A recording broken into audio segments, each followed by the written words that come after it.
Umengameli uCyril Ramaphosa uthi sekuseduze ukuthi izwe lazi ukuthi ngubani inhloko yamajaji entsha kulelizwe ngemuva kokuphothula kwenhlolo khono ebivulelekile ekhuluma nebezindaba ngemuva kokuphothula imibuzo evele emaqenjini aphikisayo ngenkulumo yethulela izwe ngolwesino lwedlule. Umengameli wezwe uthe ungaqashwa kwabantu kanye nobubha kulelizwe ngezinye zezinto ezimenza angasabuthi qhuthu ubuthongo ebusuku. The state of our economy that keeps me awake. State of unemployment. It's a very difficult thing to have to countenance 11 million people out of work who are not economically engaged in any activity. That is enough to keep me awake at night, and it concerns me a great deal.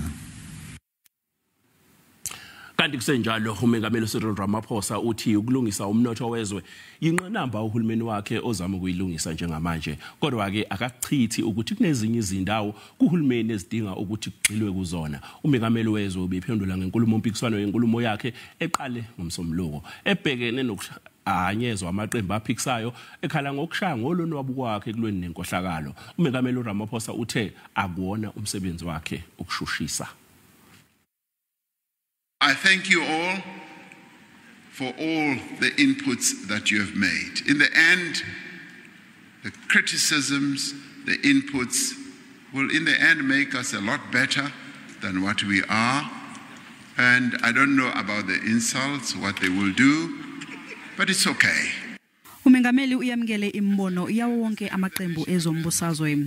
Ngasodabeni lwe-COVID-19 umengameli uthi uyawubona umthelela lolubhubhane olube nawo. I know of no other country on our continent that has been able to achieve or to do as much as we have done in dealing with the COVID-19. Ukugcizelele ukuthi izimboni ezizimele kumele zakhe amathuba omsebenzi. Uthi akekho umuntu okumele asale ngaphandle kulokhu. Zonke izimboni kusukela emabhizinisini asafufusa kuya kwasedlondlobele nakubalimi kumele wonke akhe amathuba omsebenzi. Ugxekile ukushaya ngolonwabu kokusungulwa kwamabhizinisi kulelizwe ngenxa yokuthi kunemdandi elandelwayo uHulumeni asebenza ngayo. Uthe uqaphele ukuthi lemdandi elandelwayo iphazamisa kakhulu impilo yezakhamuzi zakulelizwe ekuthenike zikwazi ukuxhumana noHulumeni. The reality in our country, as in most other countries, this is now the stark reality, is that the private sector creates most of the jobs.